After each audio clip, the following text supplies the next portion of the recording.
Ikaze cyane kandi wakoze kubana natwe kuri The Free Topic. Komeza ubane natwe, komeze kugira ibihe byiza.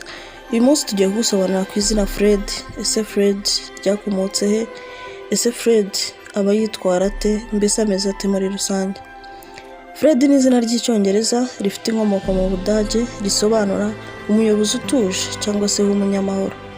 Izina Fred ryakoreshejwe cyane bikomeye mu kinyejana cya 20.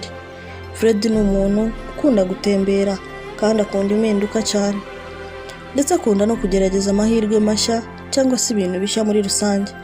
Fred kandi ni umuntu utagira kwihangana kwinshi kandi udakunda gushiturwa n'ibibonetse byose.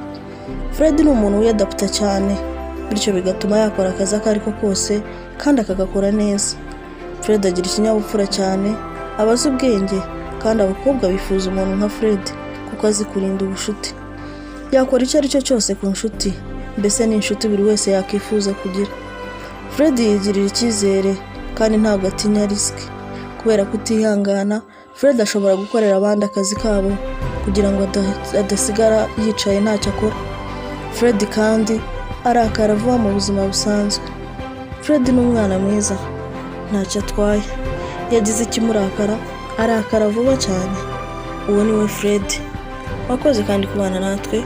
Komeza, niba ari ubwa mbere ugeze kuri channel yacu, kanda kuri subscribe kugira ngo ujye ubona izina tukugezaho, cyangwa se nawe niba ushaka izina tugusobanurira, jya hasi muri comments wandike izina ushaka ko tugusobanurira, ubutaha tuzarigarukeho. Mwakoze cyane.